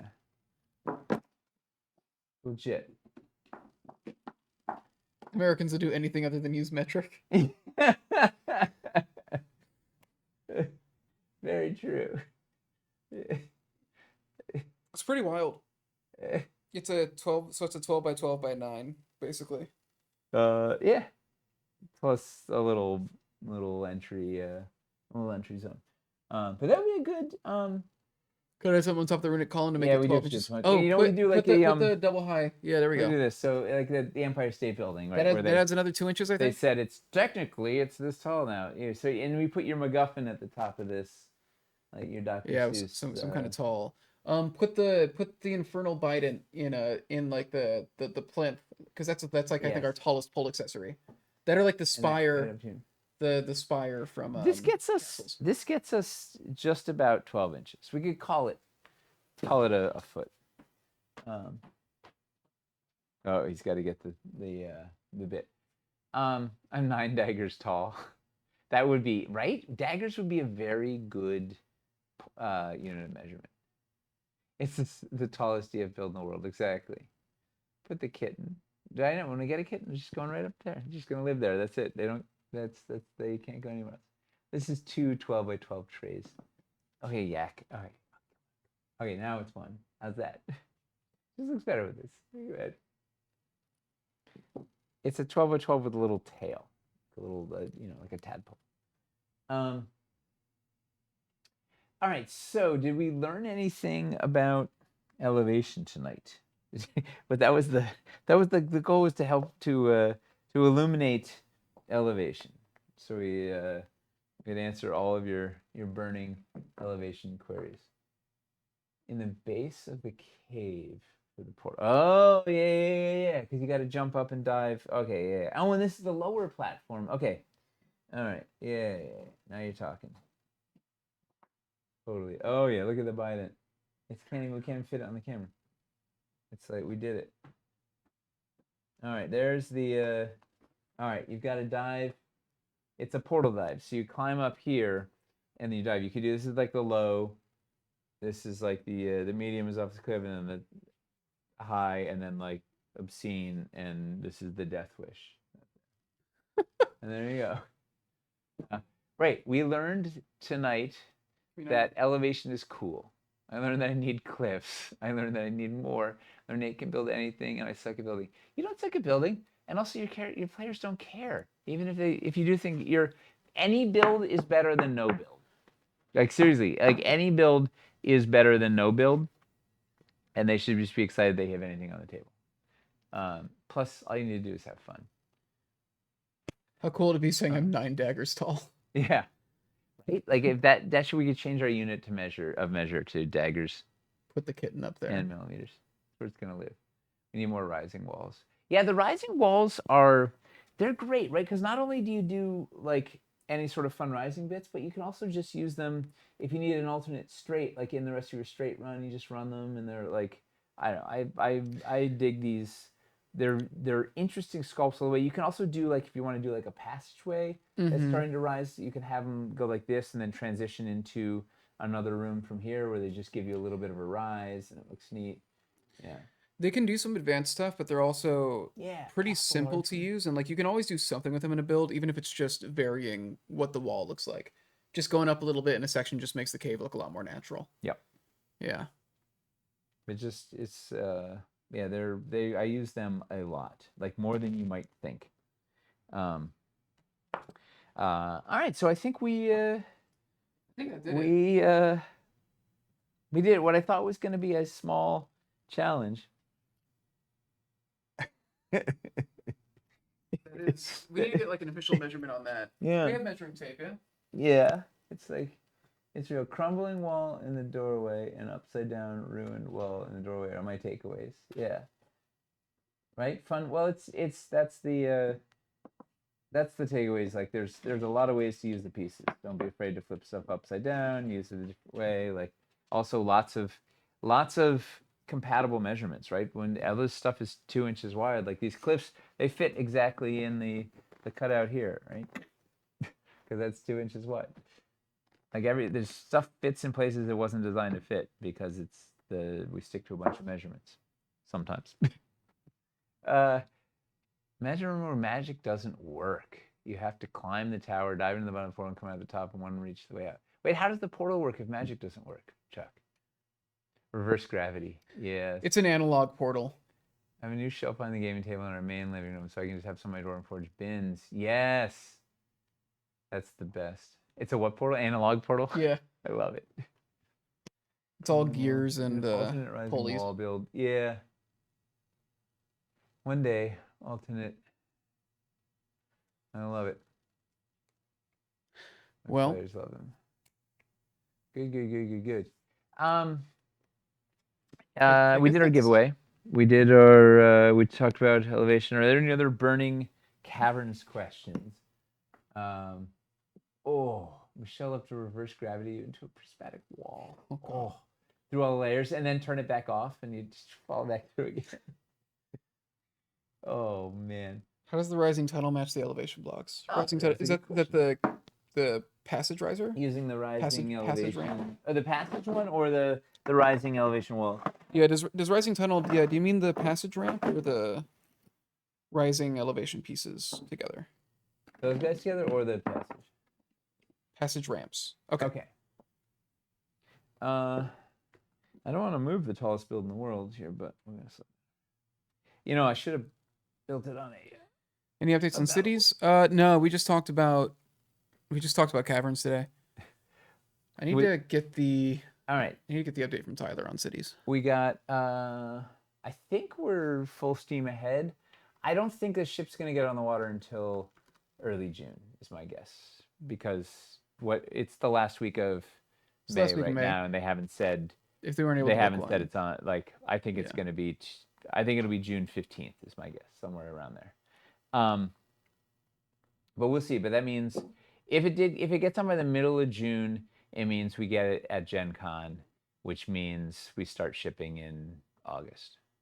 Like it'll show up if it gets on the End of water July. in the middle of June, we get it in the beginning of August, which means shipping is started at the very end of August. Yeah. Because it's got to get received, it's got to actually get there. Like it's a bunch to receive, but that's back in the envelope right now. We'll see. Maybe sometimes we'll get that surprise email where they're just like, oh yeah, by the way, it shipped. That's the thing, is I just don't know if we've Yeah. heard from I them, haven't seen anything and so it float might. through. Yeah. Um, I just need to follow up with Tyler and Jay and see if they know anything. they know nothing. Yeah. All right, so If we hit, will Crystal Cavern come in unpainted also? We'll probably just put all the Crystal Caverns in the campaign if we get ice. we kind of have to at that Yeah. point. Like, why not? Yeah, when we hit crystals, we'll probably just end up adding all of them because we'll have to have unpainted as well. So it's like just yeah. All right, so the fun here's the fun thing with the passage ramp. So if you you can go to 38 mil and do. Whoop, let me see. I can't get on the thing. So you can. This guy goes up to 50 millimeters. This guy goes to 38 millimeters. So if you build on top of 38 millimeters, you get up here, and you can keep cooking. If you want, you can do something fun, like you can take your ramp. If you want this, you can put the passage ramp, put a floor down, put the passage ramp on the floor, and then go to, we pretend that's a 50 millimeter still. And then you can go up like this, and you can go up 50 millimeters. Another option. Or you can leave it on there and leave it on the 38 and go like that. Or you can do something like get a dais or 2 floors, or a what were those, the urban elevation bits? Put those under your train tray, and then you can have this be 25 millimeters up and line up like that. So a lot of ways, because we've got it staggered right at the top of this. We've got 2 different heights there, so you can kind of cheat either height you want. You got good options off these guys. Look at that Dwarvenite vein over there. So fun. Boom, boom, boom. Aussie daggers or British daggers. American daggers. That's the stupid thing. We would never even take even as daggers are the coolest measurement, we would never adjust to it. Dead. These guys are up 1 floor height, so if you used a pair of these to transition to something, then you can throw a floor down, build on that, and then you're up to it's 1 floor height up, or a battle board or whatever. So basically, it can do any height. Yeah, the passage ramp is meant to work with all of our height increments. Yeah, it's a really nice little way to transition between a variety of them. So you got that too. Freedom daggers. Oh no, it's terrible because it's true. All right, so let's get out of here. We have Hamsters streaming tomorrow night. Yes. And do we know what he's painting tomorrow night? Well, because of how quickly we need to get it done, it might be a special little giant. Yeah. Actually, that would be a really cool. I might ask him to do that. Actually, that's a really cool idea. We have a cool little cross promotion collab we're working on right now with somebody else who's on GameFound. That's live. Yeah, another campaign that's live on GameFound right now, and so we just got their part of it, and so I just handed it off to Hamster. He needs to paint it up, so maybe he'll do that tomorrow. I forgot. Galadoria. Kevin sent me a picture. I didn't look at them yet. Kevin sent me some pictures of some scatter they're working on, some mine, some caverny mine scatter. I heard about that. I think I heard people talking about it. I haven't had a lot of time to keep up with them though. Yeah. Pointers. No beans tonight. Just silly builds. Silly builds. Yes. So we will We got Caverns is going for another 2 weeks, right? We end 2 weeks from today. Is that right? Yes. Yeah. We're Yeah. gonna actually close out the stream on the Anvil stream It'll be 2 weeks fun. from now. Yeah. We're doing it on So Wednesday night. 2 more weeks to get into Caverns Reforged. We will be back next week for the penultimate Caverns stream. Mm-hmm. And I don't know what else we got. Yeah, we'll think of something Probably else won't to have do. any news. Yeah, what should we build next week? What should we do? What should we do next week? Yeah, keep giving us ideas, and we'll do it. Give us some challenges. I swear we'll do it. And tell Masticon you really missed out. Like, what the heck? Will this be a pack? No, it's not made up of. It's every pack ever. Yeah, it's too much of a random assortment. It's kind of including stuff that's not in the campaign. True, there's stuff that's not in the campaign there. Yeah, it's got some stuff from Dungeons in it. It's got the pool and Hellscape and yeah. But it was illustrating how you could use. You don't need a lot of the cave cliffs to do something interesting. Mm-hmm. Highly recommend getting 4x8 terrain trays with them and some stilts, and you can off you go. And with some those rising elevation walls. We should probably make some sort of elevation mega pack at some point. It would be good. Yeah. Okay. All right. All right, guys. Thank you all. Oh, and yes, the plan is to do, probably for the Pledge Manager, Ice Cavern Perilous compatibility build. We just need to have the pieces done. So yeah, we get there. Thanks for hanging out. It's great to see so many familiar faces, so many familiar names. We appreciate you. Yeah. All right. Good night, everybody.